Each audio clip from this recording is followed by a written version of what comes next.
Je vais vous montrer comment créer un chatbot, un assistant qui va répondre automatiquement à vos emails, aux emails de vos clients ou aux emails de vos prospects. Et je viens déjà de vous donner 3 idées d'utilisation. À vous d'être malin. Cette automatisation, elle est incroyablement efficace et surtout super simple à réaliser. Et encore une fois, grâce au no-code et à l'intelligence artificielle. Et les outils qu'on va utiliser pour la réaliser, c'est Zapier Central, Google Gmail et Google Docs. Et l'objectif ici, c'est de faire ça. Quelqu'un t'envoie un email et aussitôt, une réponse automatique et 100% personnalisée est créée par notre assistant et placée dans les brouillons avant l'envoi. Donc cet email assistant, pour que vous compreniez, avant qu'on se mette à le créer, il sera en capacité d'aller voir les emails reçus, une fois par jour par exemple, de les classer en générique ou en demande réelle et de préparer une réponse 100% personnalisée et adaptée à votre activité. Alors let's go, je vous montre comment faire ça. On se retrouve sur Zapier Central, donc là vous allez taper Zapier Central directement sur Google, vous cliquez sur le premier lien et vous créez votre compte. Je vais pas vous montrer comment créer un compte, vous mettez votre nom, votre prénom, votre adresse mail, etc. etc. Et donc Zapier Central, pour vous expliquer, c'est un service de Zapier qui est le grand concurrent number one de Make. Et Zapier Central, c'est un outil en fait qui est proposé par Zapier pour construire principalement des bots IA qui vont travailler pour toi et que tu peux connecter à plus de 6000 outils, si je dis pas de bêtises. Donc c'est la version IA et aujourd'hui, Zapier et Make sont en pleine course de qui fera le mieux avec l'IA. Et bah pour le moment, il faut quand même dire que c'est Zapier qui gagne. Et donc, ils ont créé cet outil. Et donc, si tu as bien créé ton compte, tu vas te retrouver sur cette page, sur cette interface, page qui, tu le vois, ressemble vachement à ChatGPT, donc avec un espace conversationnel, avec sur le côté des bots, des chatbots qui ressemblent comme 2 gouttes d'eau à des GPTs. Et tu vois, juste en dessous, il y a Data Source, Instant Action et Behaviors. Alors, Behaviors, pour vous expliquer, c'est les comportements personnalisés que tu vas lui demander d'avoir à ce bot que tu es en train de créer. Ensuite, Instant Action, c'est les actions, les tâches qu'il va devoir effectuer. Et Data Source, c'est finalement lui permettre d'avoir accès à des informations que tu auras créées via des fichiers Excel, des PDF, des Google Docs, etc. Et donc nous, pour la création de notre email assistant, on va s'intéresser uniquement à Data Source et à Behaviors. Donc commençons à construire cet assistant email et pour la première chose que l'on va faire, c'est cliquer sur Data Source. Alors je vais vous le faire tout de suite en direct. On va aller sur Google Docs juste après.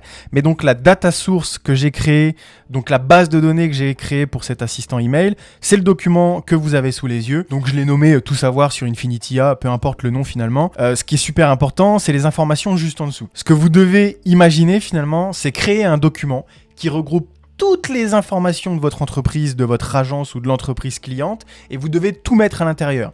Donc là, information de l'agence, pareil, petite parenthèse, il est important de bien classifier les choses, de mettre des markdowns, donc des hashtags comme ça pour qu'il est bien, que ce soit bien structuré, tout simplement.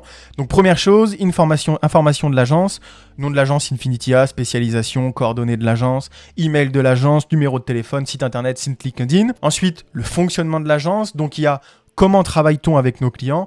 Étape 1, appel de découverte. Étape 2, réalisation d'un prototype fictif sous la forme d'une mind map. Étape 3, appel de closing, présentation de l'automatisation, etc., etc. Étape 4, envoi d'une proposition commerciale relatant toutes les informations énoncées. Étape 5, si réponses positives de la part du client, le remercier, blablabla. Si réponses négatives de la part du client, le remercier avec bienveillance, lui mentionner qu'on reste à sa dispo, etc. Donc ça, c'est la première étape de comment on prend en charge un prospect. Et ensuite, il y a la deuxième étape, ou disons la deuxième section, comment on onboard nos clients. Donc là, c'est comment on prend en charge nos clients. Étape 1, envoi d'un document comprenant différentes informations.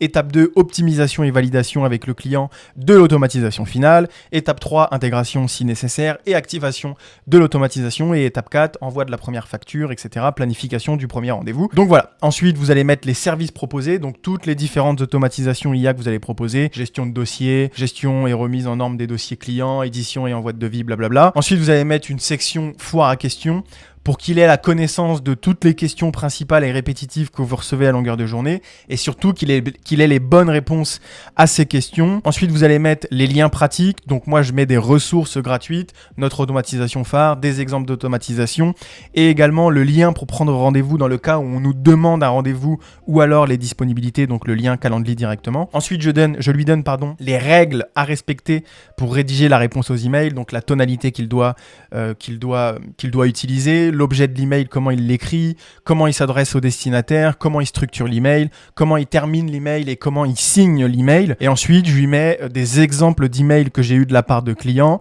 et je lui mets juste en dessous la réponse. Donc, j'ai fait ça pour 2 emails différents.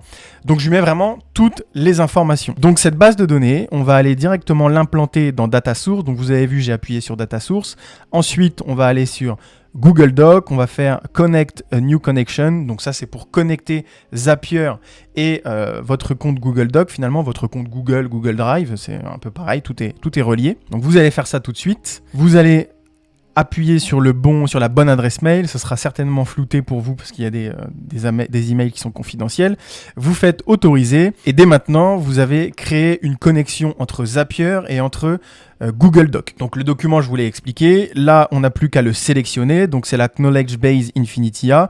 On la sélectionne et on fait Add Data Source. Et là, pour cette première étape, ça y est, c'est terminé. Le bot IA qu'on vient de créer est déjà indexé, plugué sur des informations qu'on lui a données. Donc il sait, il connaît notre agence. C'est la première chose à faire. Ensuite, on va cliquer sur Behaviors et là, on va ajouter des instructions ici. Donc on va faire Create Behavior et ici, donc on va ajouter les instructions.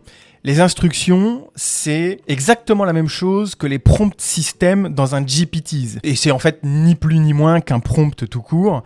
Et pareil, ici, on va aller rechercher le prompt que j'ai réalisé. Donc, prompt où je lui dis agis en la personne de Simon Magalhães, fondateur de l'agence, agence d'automatisation qui fait ça, spécialisé pour telle et telle personne, agit dans un contexte de réponse à des emails de la part de clients ou de prospects dans le cadre d'un échange commercial, d'un développement de projet ou d'un échange courtois d'entreprise en entreprise. Et pour mener à bien ta mission, respecte toutes ces règles. Donc étape 1, accède aux emails et concentre-toi uniquement sur la boîte mail principale, vire tout ce qui est promotion et réseaux sociaux. Étape 2, tu vas extraire les données, donc tu vas bien comprendre qui est-ce qui t'a envoyé l'email. Tu vas surtout aller regarder les emails non lus, Ensuite, tu vas bien comprendre qui est l'expéditeur, quel est l'objet et quel est le corps du message. Une fois que tu as bien compris et analysé, tu vas les classer dans différentes catégories. 3 catégories qui sont pas de réponse, où là on met tous les emails qui proviennent de, vous savez, les adresses mail qui sont écrits en no reply ou ne pas répondre, ou toute autre, d'ailleurs j'ai oublié un S ici, toute autre indication qui indique que tu ne dois pas répondre. Deuxième catégorie, c'est les emails génériques, donc c'est les newsletters, c'est les emails de démarchage, ou qui sont souvent, eux, indiqués avec une option se désabonner ou unsubscribe dans le footer de l'email. Et enfin, nous, la catégorie qui nous intéresse, c'est les demandes réelles. Ces demandes-là qui viennent de personnes réelles et qui attendent une réponse. Une fois qu'ils sont attribués à chaque classe, on va pouvoir passer à l'étape 4, la rédaction des emails. Tu dois rédiger un email avec un objet, la bonne tonalité, le bon objet, la bonne salutation, le bon corps de l'email, la bonne conclusion, la bonne signature. Et ensuite, donc, tu crées l'email et tu le stockes dans les brouillons. Donc cette instruction-là, hop, qu'on va prendre directement, tac, et qu'on va mettre dans le Zapier et dans les instructions, on la met directement ici, tac. Et donc ça, finalement, cette instruction, c'est l'automatisation que tu souhaites que le bot réalise. Et donc juste en dessous, en fait, tu vois, tu as les triggers et les actions. Le trigger, c'est donc le déclencheur de l'automatisation et les actions, c'est ce que tu souhaites qu'il réalise. Donc là, tu vas te demander quand est-ce que tu veux qu'il commence l'automatisation. Donc on va aller dans Add Trigger, on clique sur Add Trigger et par exemple, on a plusieurs choses à faire. Ça pourrait se déclencher à partir d'un Google Form, à partir d'une action sur Notion, à partir d'un HubSpot. Bref, il y a plein de choses à faire. Ou on pourrait tout simplement le connecter à Gmail et lui dire l'automatisation se déclenche dès que tu reçois un nouvel email. Mais nous, on va plutôt le schedule by Zapier, parce que là, ce qu'on cherche à faire quand même, c'est que l'email, l'automatisation se déclenche, disons, de façon à ce que ce soit le plus naturel possible et que ça ressemble à un humain. Et un humain, il n'est pas derrière sa boîte mail toute la journée et il répond dès qu'il y a un email qui s'envoie. Donc nous, on va le programmer de façon à ce que ce soit une fois par jour, une fois par heure ou toutes les heures, une fois par mois, une fois par semaine, ou alors on peut même faire du custom. Mais là, on va mettre donc everyday. Et pour l'exemple, on va aller sélectionner, par exemple, tous les jours à 9h, par exemple. Je pense que ça peut être la même chose, ou 9h30, ou 7h, ou 6h, peu importe. Alors, on va mettre 8 8h30, c'est le premier qui nous tombe sous la main. 8h30, et là, on va pouvoir faire Add Trigger. Donc là, on a configuré l'automatisation pour qu'elle se déclenche une fois par jour à 9h. Ok. Ensuite, on va ajouter les actions à réaliser. Donc là, tu appuies sur Add Action, tu vas connecter ton Zapier à Gmail. Donc pareil, c'est le même procédé que celui d'avant. Juste avant, donc on va choisir la première action qu'il doit réaliser, à savoir chercher des emails. Aller chercher dans la boîte de réception les emails à répondre tout simplement. Et donc là, on va faire Connect New Connection et on va faire la même chose que tout à l'heure. On va se connecter cette fois-ci au compte Gmail. Donc on fait Yes, continue to Gmail. Donc voilà, ici, la première connexion est faite. Vous laissez les paramètres tels qu'ils sont. L'IA s'occupera du reste. Ne vous inquiétez pas, tout est déjà bien paramétré. Donc première action, il va chercher les emails et on lui ajoute une seconde action où là, il va créer un brouillon pour répondre aux emails qu'il a découverts. Donc on fait Gmail, Create a Draft et on l'implémente directement Add Action.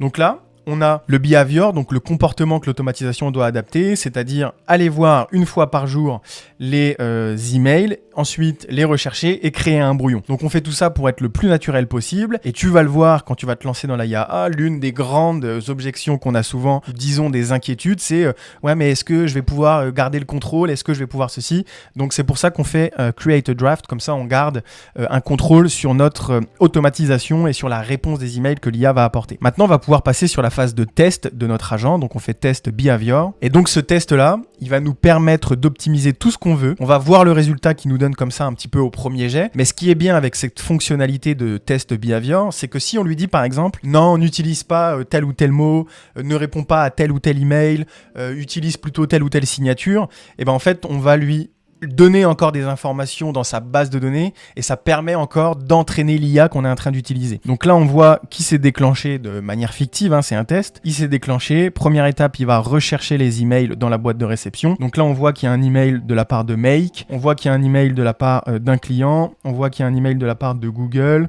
on voit qu'il y a un email ici, on voit qu'il y a un email, le test que j'avais envoyé. Je pensais que j'avais pas d'email qui était non lu, mais j'ai fait ça en rapide. Donc j'avais quand même fait un test pour vous faire la vidéo. Mais donc là, on a plusieurs emails qui ont été récupérés. Et donc, apparemment, c'est quand même pas mal. Based on classification, donc il les a normalement classifiés. Et on voit qu'il a bien récupéré l'email d'un client, donc Pierre, et de Simon, qui sont bien mis en demande réelle. Donc il a bien fait son boulot. Donc on peut lui faire c'est OK. Il va continuer la continuité de l'automatisation, les next steps. Donc on va voir ce qu'il va nous donner. Et donc voilà, par exemple, là, il a répondu à un email de la part d'un client que j'ai reçu. Donc, bonjour monsieur, nous travaillons activement sur les exemples que vous avez demandés. Pourriez-vous préciser s'il y a des aspects spécifiques que vous souhaitez que nous mettions en avant? Passez une belle journée. Bien à vous, Simon Magalhães, Infinitia. Donc là, c'est parfait. Et il nous demande s'il veut qu'on le crée directement, qu'on crée directement un brouillon. Donc on va lui dire, OK, tu peux y aller. Le brouillon a été créé. Et voilà, quand on fait actualiser, le brouillon est créé ici, Mailia, bonjour monsieur Palière, nous travaillons activement, blablabla, le mail qu'on a vu.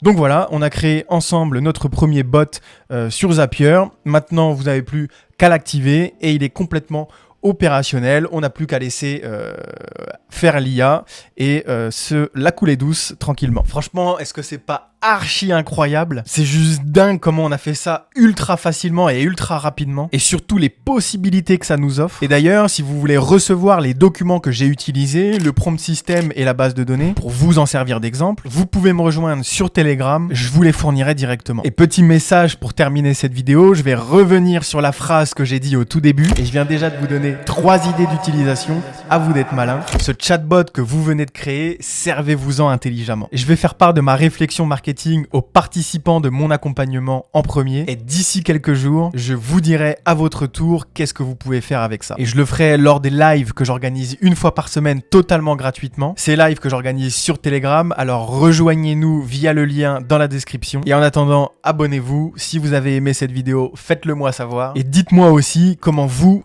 utiliseriez ce chatbot. Et les gars, on se dit à très vite.